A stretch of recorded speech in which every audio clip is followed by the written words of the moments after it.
저는 예레미야 29장 말씀을 가지고 같이 은혜를 나누고자 합니다. 저는 설교를 성경 본문을 하나를 택해서 그 말씀을 가지고 새벽에도 설교하고 수요일에도 설교하고 오후에도 설교하고 주일날에도 설교하고 그렇게 합니다. 그래서 성경 한 권을 딱 정하는 게 상당히 중요한데 역대하 성경 말씀을 쭉 하면서 한 달 전부터 하나님 다음 성경은 말씀은 무엇을 해야겠습니까? 이렇게 기도를 했는데 하나님이 특별한 말씀이 없으세요. 이번에 기도원에 가가지고도 하나님 앞에 하나님 무슨 말씀을 성경 말씀을 택해서 또 그 말씀을 가지고 설교를 합니까? 그랬더니 또 하나님 아무 말씀도 안 하세요. 하나님이 말씀을 하시는 게 이게 꼭 귀에다가 하시는 말씀만은 아니거든요. 성경에 이제 그런 경우도 나오고 저도 그런 경험이 있지만 성경 말씀은 하나님의 음성은 하나님께서 그 마음의 평안으로 또 감동으로 확신으로 이렇게 다가오게 하십니다. 평소에 하나님의 말씀을 분별하고 또 이렇게 성경 말씀을 읽고 그러면 하나님의 음성, 뜻을 분별할 수 있거든요. 여러분 이제 가끔 이제 전화가 올 때가 있습니다. 그러면 평소에 통화를 했던 사람은 금방 알아요. 누구라고? 여러분 부부가 있습니다. 남편과 아내가 있는데 어느 날 남편이 전화를 했어요. 아니 이 남자가 평소에 전화 한 번 안 하더니 웬일로 전화를 했지? 금방 아는 겁니다. 여보세요 하면 금방 알아요. 그런데 남편이 전화했는데 누구시죠? 이러는 사람은 없어요. 다 알아요, 다 알아. 아내가 전화를 하면 당신이냐고 금방 압니다. 마찬가지로 평소에 깨어서 기도하고 하나님의 인도하심을 받을 때는 하나님의 음성이 무슨 음성인지 금방 알아요. 문제는 뭐냐? 하나님의 음성을 마음속에 깨달으면서도 불구하고 이게 하나님의 뜻이지 하는 것을 알면도 불구하고 그대로 안 하는 게 문제죠. 그대로 안 해요, 안 해. 왜? 교만 때문에. 그리고 습관이 잘못돼서 그 마음과 생각이 완악해져서 그런 경우가 많습니다. 그래서 저는 특별히 하나님 주시는 말씀은 없지만 제가 평소에 요즘 또는 과거에도 평소에 기도 중에 많이 기도 가운데서 하나님 앞에 기도했던 그 내용을 가지고 당분간은 좀 설교를 하려고 그래요. 하나님이 성경 한 권을 딱 정하는 것은 참 쉽지 않습니다. 오랫동안 가야 되기 때문에 그때까지 말씀을 좀 전하려고 합니다. 우리를 향한 하나님의 생각은 무엇일까? 오늘 성경 말씀 보니까 너희를 향한 내 생각을 내가 아나니 평안이요 재앙이 아니다. 미래와 희망을 주는 것이라고 말씀을 하고 있습니다. 할렐루야. 여러분 오늘 이 말씀을 통해서 볼 때 하나님의 생각은 미래와 희망을 주는 것이고 결국에는 잘되게 하시는 것이 하나님의 생각인 줄로 믿습니다. 그런데 하나님께서 우리를 향해서 베풀어 주시는 그 길의 끝은 분명히 미래와 희망이고 평안이고 합력해서 선을 이루게 하시는 길인데 그런데요 하나님께서는 그 평안과 미래의 길에 도달하시기 전에 하나님께서 그 목적지에 도달하시기 전에 하나님께서 걸어가게 하시는 길이 있습니다. 성경 창세기부터 요한계시록까지 처음부터 끝까지 다 뒤져봐도 하나님께서 그냥 무조건적으로 하나님의 평화와 거룩한 나라에 무조건적으로 인도하시는 법은 단 한 번도 없었습니다.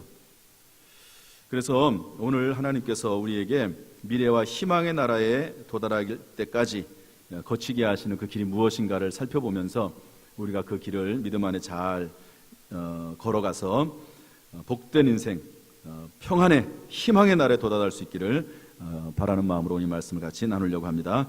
먼저 우리 10절 말씀 한번 읽어보겠습니다. 10절 다 같이 시작. 여호와께서 이와 같이 말씀하시니라 바벨론에서 70년이 차면 내가 너희를 돌보고 너희에게 성취하여 너희를 이곳으로 돌아오게 하리라. 아멘. 이 말씀 속에서 봐야 될 내용은 이 바벨론에서라고 하는 말입니다. 바벨론은 제국입니다. 바벨론 제국. 여러분 제국이 뭘까요? 가끔가다 이제 제국주의라는 말을 종종 하거든요. 제국주의. 그래서 단순히 뭐 나라에 대한 제국주의뿐만 아니라 문화 제국주의, 경제 제국주의 이런 말도 하거든요. 이것은 뭐냐면 한 나라가 부강해져 가지고 이렇게 강성한 그런 대국을 이루는 것뿐만 아니라 그 나라 자체가 부강해지는 게 아니라 주변에 있는 나라들을 침략하고 정복해서 그 나라를 나의 소유로 끌어들여서 내 속국으로 삼으면서 그 나라가 커지는 것. 그러니까 제국이라고 하는 것은요, 단순히 한 나라뿐만 아니라 그 안에 수많은 나라들이 이렇게 섞여 있는 겁니다. 정복한 겁니다. 여러분, 제국주의가 되려면 어떻게 되죠? 전쟁을 일으켜야 돼요. 그리고 그 나라를 쳐서 공격을 해서 사람들을 많이 죽여야 됩니다. 그리고 그 나라에서 많은 것을 또 뺏어옵니다. 그리고요, 그 나라로부터 계속해서 조공을 받습니다. 제국주의가 그래서 이게 좋은 건 아니에요. 제국주의가. 그러나 이 사람의 욕심이 항상 제국주의를 불러왔습니다. 그런데 이 예레미야 시대 당시에 제국은 누구냐? 그 지역, 예를 들어서 유럽 지역, 또 그리고 밑으로 아프리카, 그리고 중동 지역까지 포함하는, 넓게는 아시아 지역까지 포함하는 그 엄청난 제국을 다스렸던 한 나라가 있는데 그 나라가 바벨론입니다. 바벨론 제국. 이 바벨론 제국이 이스라엘 백성들을 공격을 해서 이스라엘 백성들이 이제 속국이 되는 것이죠. 왜 그렇게 됐는가? 이스라엘 백성들이 죄를 졌어요. 여러분, 죄라는 게 뭡니까? 영적으로 죄를 말하는 건 아주 간단해요. 하나님을 섬기지 않는 겁니다. 하나님을 배신하고 우상을 섬기는 게 하나님께서 볼 때는 가장 큰 죄예요. 그리고 우상을 섬기다 보니까 자연스럽게 예배를 안 드립니다. 예배를 안 드린다는 말은 뭡니까? 제사장들과 레위인들을 다 쫓아내요. 핍박을 해요. 그리고 그것이 잘못됐다고 말을 하면, 선지자가 말을 하면 선지자를 핍박하고 선지자를 또 죽입니다. 악한 왕들의 특징입니다. 항상 악한 왕들은 그런 일들을 계속해서 해왔어요. 그러면 하나님이 또 선지자들을 보내가지고 경고하십니다. 그러다가 안 되면 하나님이 최후에는 이렇게 바벨론 같은 대제국을 일으켜서 아수르, 바벨론, 페르시아, 또 로마, 또 그리고 그리스, 이런 헬라, 이런 제국들을 일으켜가지고 이스라엘 백성들을 계속해서 어렵게 합니다. 여러분, 이스라엘 백성들은, 그 나라는요, 정말 하나님을 섬길 때는 번성해지지만 하나님을 섬기지 않을 때는 또 하나님으로 심판을 받는 그런 일을 계속 해오는 것을 볼 수가 있습니다. 그러므로 여기 바벨론에서라고 하는 말은 뭐냐면, 하나님께서 희망과 미래의 나라에 이르기 전에 먼저 시련의 길을 통과하게 하신다 하는 것을 우리에게 말씀해주고 있습니다. 여러분, 시련의 길은 잘못했을 때 걸어야 되는 길이죠. 일반적으로 우리 히브리서 12장 7절 말씀 한번 읽어보겠습니다. 다 같이 시작. 너희가 참음은 징계를 받기 위함이라. 하나님이 아들과 같이 너희를 대우하시나니 어찌 아버지가 징계하지 않는 아들이 있으리요. 징계는 다 받는 것이거늘 너희에게 없으면 사생자요 친아들이 아니니라. 여러분, 하나님이 왜 우리를 징계하시냐면 우리를 사랑하시기 때문에. 여러분, 길거리 지나가다가 길거리에서 뭐 술 먹고 담배 피고 서로 싸우고 이런 애들이 있다고 칩시다. 여러분, 그러면 그런 아이들에게 가가지고 그런 아이들 꾸지람하고 혼내고 뭐 이럽니까? 그러지 않죠. 요즘 그렇게 했다가는 큰일 납니다.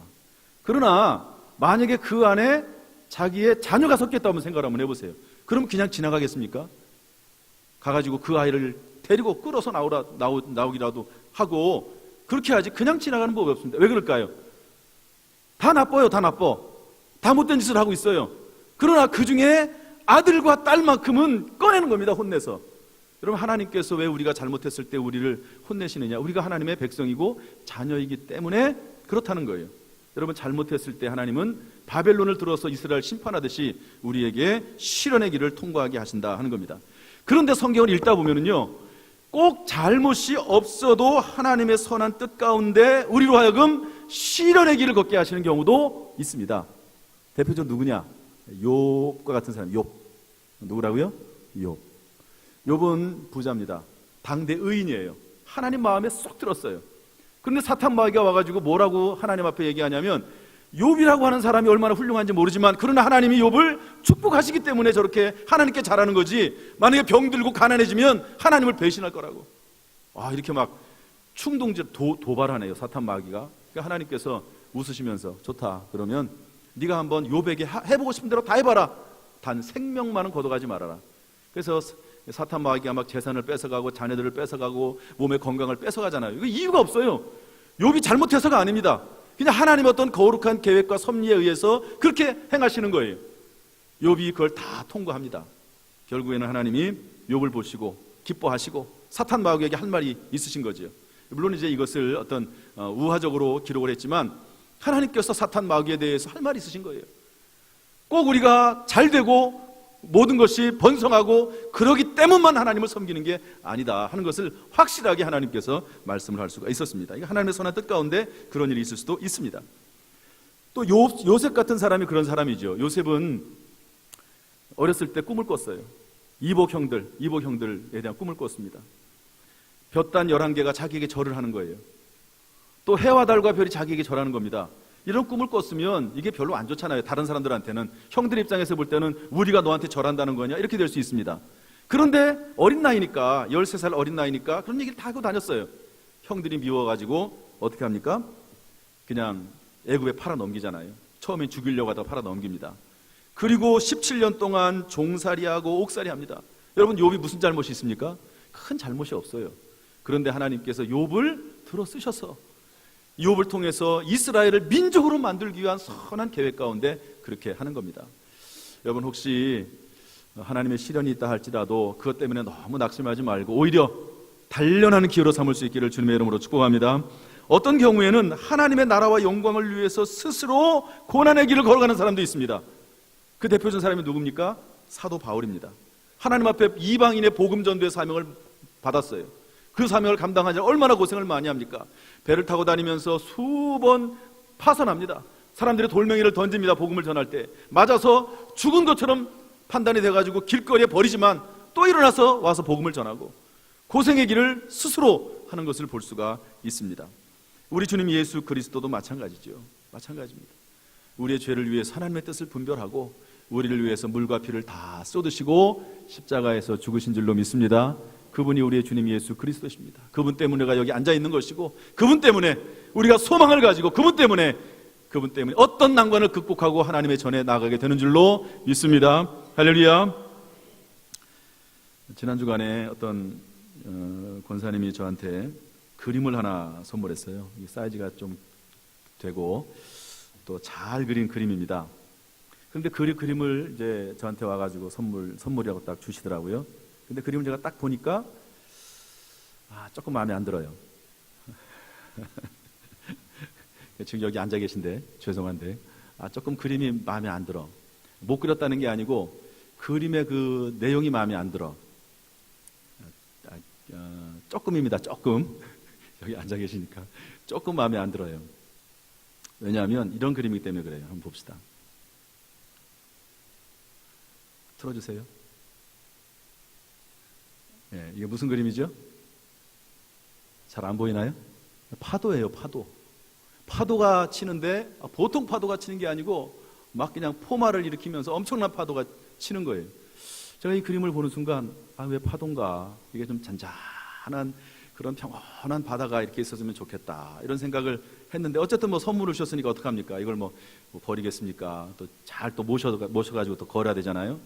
그리고 이제 권사님한테 고맙습니다. 그리고 잘 보겠습니다. 걸어놓겠습니다. 이러고 이제 보냈는데 별로 이제 조금 마음이 이거 치워주세요 이제. 그런데요 제가 하나님 앞에 기도를 했어요. 하나님께서 왜 이런 그림을 그 권사님으로 하여금 그리게 하셨고 나한테 보내주셨을까. 그러면서 이제 제가 파도를 좀 연구를 했습니다. 파도. 그랬더니 참 파도에 놀라운 비밀이 있더라고요. 여러분 파도가 막 치면은 거기에 하얀 이렇게 거품이 일잖아요. 그걸 이제 포말이라고 합니다. 포말. 그런데 이 파도가 치면서 포말이 일어날 때 뭐가 생기느냐면요. 산소 음이온이 생깁니다. 바닷가에 가가지고 막 이렇게 파도가 칠 때 그 옆에 있으면 막 사람이 마음이 상쾌해지고 시원해지잖아요. 그런데 단순하게 그냥 바닷바람이 불어서 그런 게 아니고 거기에서부터 산소 음이온이 다량으로 나오는 거예요. 그러니까 사람의 마음이 시원해지는 겁니다. 그렇구나. 이 파도라고 하는 게 그런 유익이 있구나. 또 다른 자료를 봤더니요. 여러분 제가 처음 저는 이거 얘기를 들었는데 파력발전이라는 게 있습니다. 들어보셨어요? 파도의 힘을 이용해 가지고 전기를 만들어내는 파력 발전하는 게 있더라고요. 야, 이 파도에 이런 좋은 점이 있구나. 그 다음에요, 여러분, 파도가 막 일면 좋아하는 사람이 있습니다. 누굴까요? 윈드 서핑하는 사람. 파도가 막 일어나면 그 사이에 뭐 이렇게 뭐 타고 그걸 가지고 막 이렇게 그 파도를 막 이렇게 헤엄쳐 다니고 막 이렇게 막 거기서 즐기는 그런 사람들이 있지 않습니까? 윈드 서핑하는 사람들이에요. 그 사람들은 파도가 쳐야지 좋은 거예요. 파도가 치면 칠수록 더 좋은 겁니다. 그 다음에요, 여러분, 파도는 어떤 효과가 있냐면, 파도가 치면, 한번 치면요, 그 속에 있는, 바다 속에 있는 모든 더러운 것들을 다 쏟아냅니다. 파도가 칠 때. 그래서 막 뒤집어지는 거예요. 완전히 뒤집어지는 거예요. 바다가 깨끗해지는 겁니다. 야, 파도가 이런 놀라운 일이 있구나. 그래서요, 제가 그 그림을 보는 순간 이제 기분이 좋아졌어요. 꿈보다 해몽이라고요. 여러분, 파도가 그런 놀라운 효과가 있는 거예요. 야, 그래서 제가 이 권사님이 기도 많이 하시고 성령의 감동하심을 받아가지고 그림을 그렸구나, 이런 생각을 제가 해보게 됐습니다. 이 세상에서 최고로 좋은 그림이에요. 왜? 성령의 감동하심에 따라 그린 그림이니까 그렇습니다. 여러분, 우리가 인생을 살면서 때때로 파도를 만날 수 있어요. 시련이 올 수 있습니다. 이유는 여러 가지예요. 잘못했을 수도 있고, 스스로 할 수도 있고, 그리고 하나님의 선한 뜻 가운데 될 수도 있습니다. 문제는 그것을 하나님을 믿는 믿음 가운데서 이것을 통해서 하나님께서는 희망과 미래의 나라를 인도하신다는 사실을 믿는다면 오히려 그 모든 것이 합력해서 복이 될 줄로 믿습니다. 그래서 야고보서 1장 2절 4절은 이렇게 말씀하고 있습니다. 한번 읽어보시죠. 야고보서 1장 2절 4절 말씀입니다. 내 형제들아, 다 같이 한번 읽어보죠. 시작. 내 형제들아, 너희가 여러 가지 시험을 당하거든 온전히 기쁘게 여기라. 이는 너희 믿음의 시련이 인내를 만들어내는 줄 너희가 알미라. 인내를 온전히 이루라. 이는 너희로 온전하고 구비하여 조금도 부족함이 없게 하려 함이라. 아멘. 여러분, 시련이 닥칠 때 어떻게 하라고요? 기뻐해라. 기뻐하라는 거예요. 여러분, 이런 믿음으로 우리가 살아갈 수 있기를 주님의 이름으로 축복합니다. 반드시 희망과 미래의 나라에 도달하게 될 줄로 믿습니다. 두 번째로 10절 말씀 보면요, 70년이 차면 이런 말이 나와요. 우리가 일본 36년 지배를 받았습니다. 너무 길지 않았나요? 그런데 지금 6.25가 터지고 1953년 휴전협정을 맺어가지고 벌써 64년이 지났습니다. 왜 우리가 우리의 소원은 통일이라고 하면서 그렇게 기도를 하는데 64년 동안이나 이렇게 회복이 되지 않을까, 통일이 되지 않을까? 아무도 모르죠. 하나님의 선한 계획과 뜻이 있을 겁니다. 확실한 것은 시간의 길을 통과하게 하신다는 거예요. 하나님은 희망과 미래의 나라에 갈 때까지 통과해야 될 시간이 있다는 것을 알려주고 있습니다. 여러분, 창세기 41장 1절 말씀 한번 읽어보겠습니다. 다 같이 시작. 만 2년 후에 바로가 꿈을 꾼즉 자기가 나일강가에 서 있는데 이미 종살이 옥살이 한 지가 요셉이 15년이 됐어요. 그런데도 끝나지 않았습니다. 2년을 더 기다려서 결국에는 종살이에서 해방이 되고 그리고 애굽의 총리가 되는 것을 볼 수가 있습니다. 신명기 8장 2절에도요 그런 유사한 내용이 나오는데 한번 읽어보겠습니다. 다 같이 시작.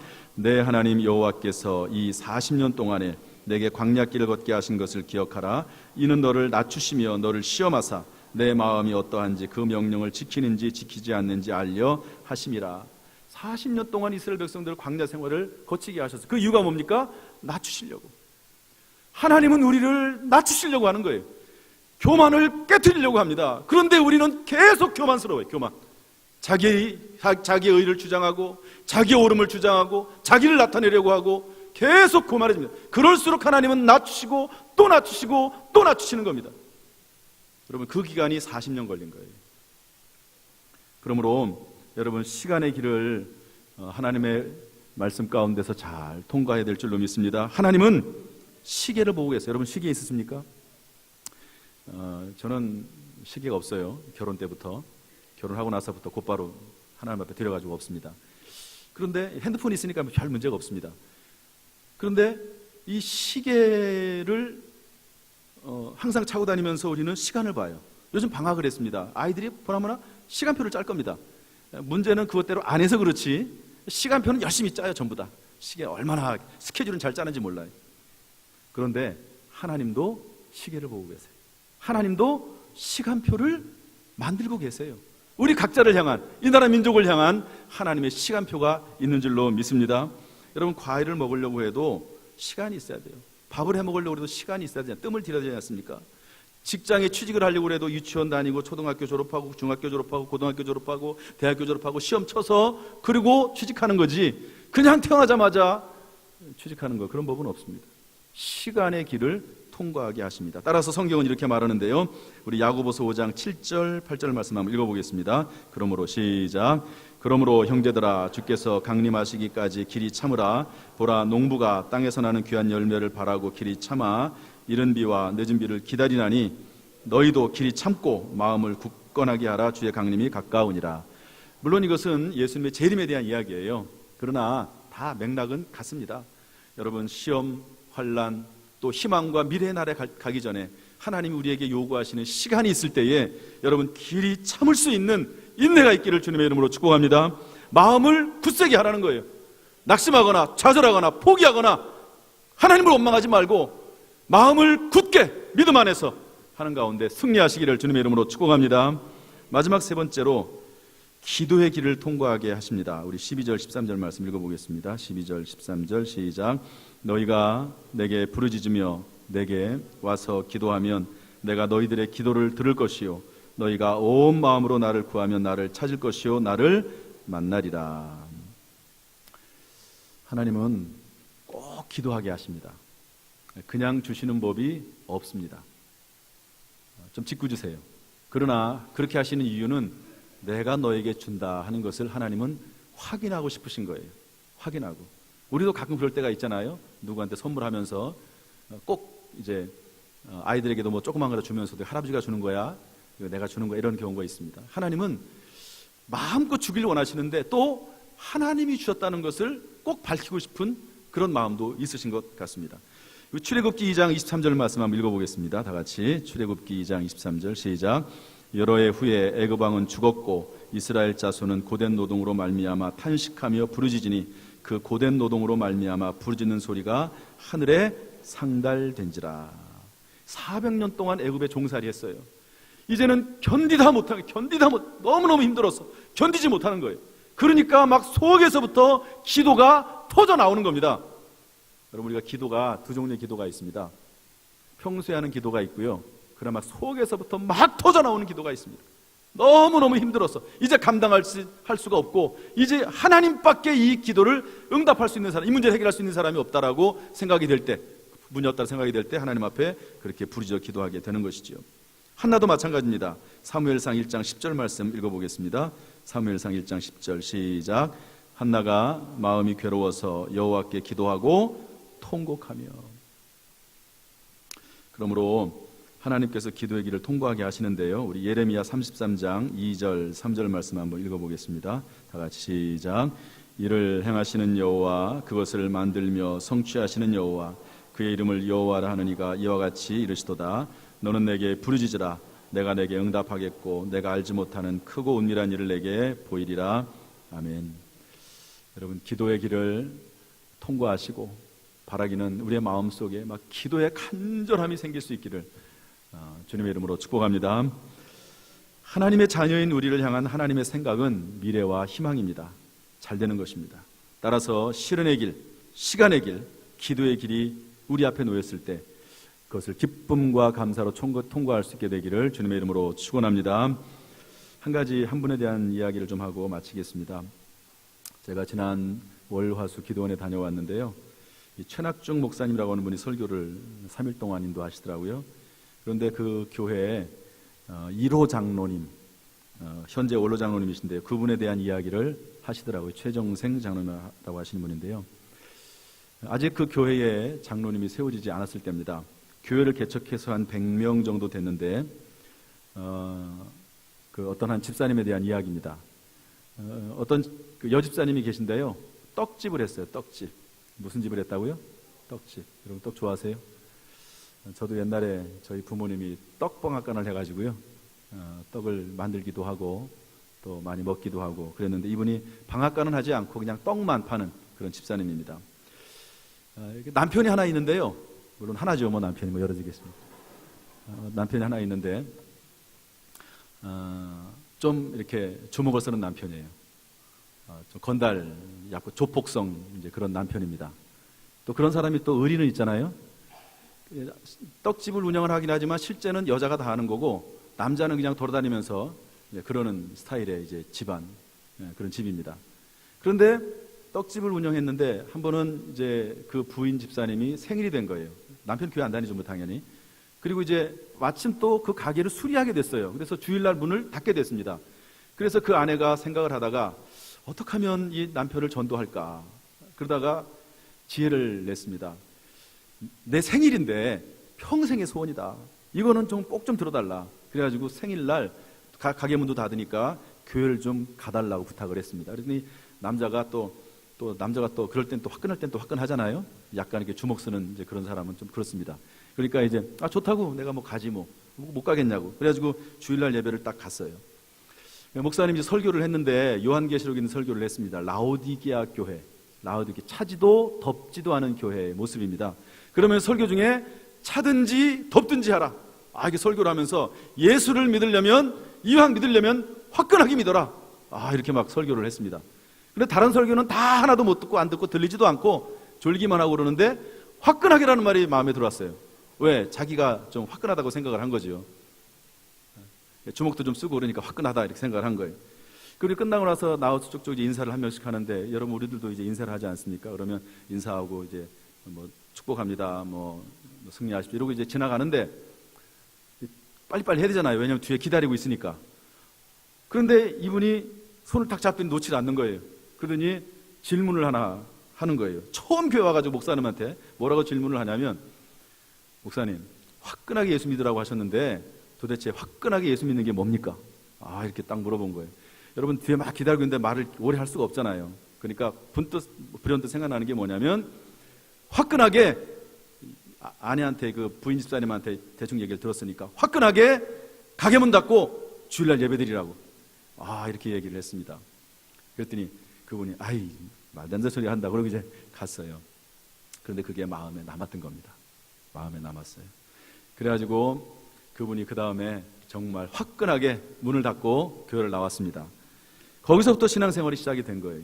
그러면서 이분이 극동방송이나 기독교 방송이나 이런 것들을 뭐 지금부터 수십 년 전 이야기긴 하지만 그런 것들을 계속 보면서 신앙이 부쩍 성장했습니다. 여러분 교회 나와가지고 30년 지나도 그 제자리 걸으는 사람들이 많아요. 그런데 이분이 신앙이 부쩍 자랐어요. 계속 가게는 여전히 이제 아내가 가게는 보는 거고 자기는 계속 말씀을 들으면서 이제 신앙이 성장을 했습니다.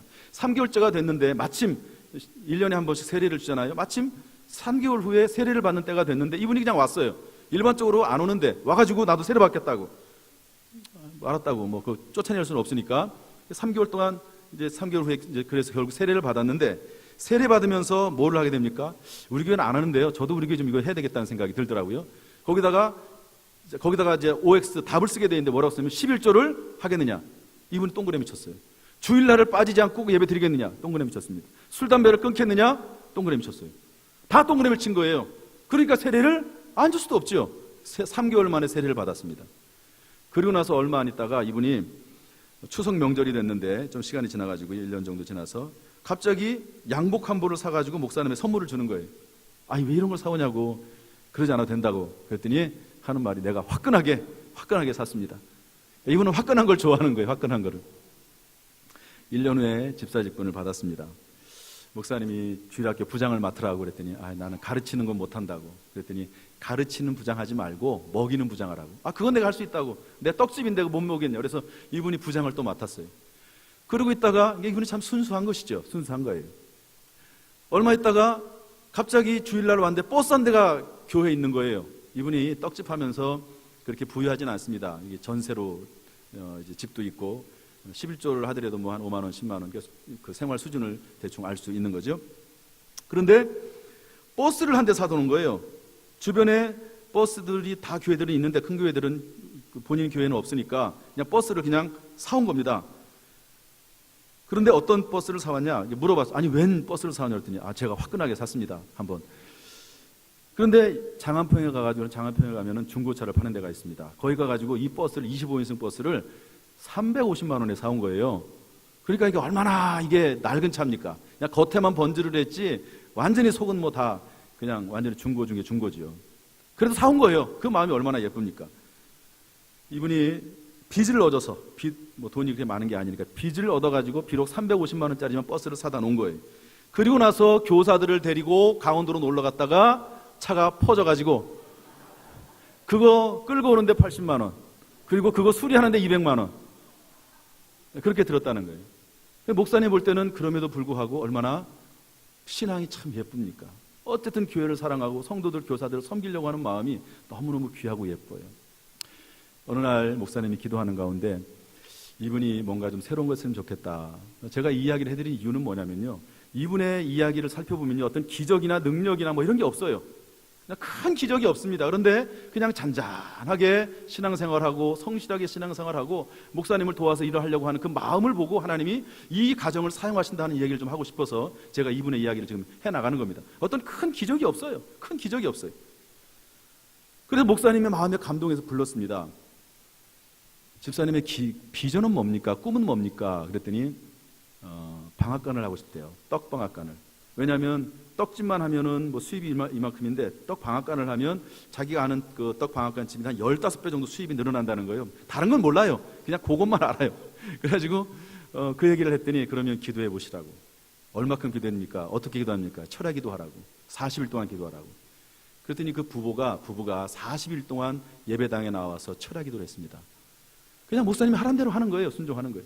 그렇다고 여기 나와가지고 뭐 계속 깨어서 하는 게 아니죠. 그냥 자다가 졸다가, 기도는 언제 하는지 모르지만 어떤 자다가 졸다가 그렇게 기도를 해서 40일 채웠습니다. 목사님 다시 불러가지고 이제는 방앗간을 알아보십시오. 그러니까 또 순종을 해가지고 차 타고 버스 타고 여기저 다니는 거예요. 한 번은 막 졸았어요.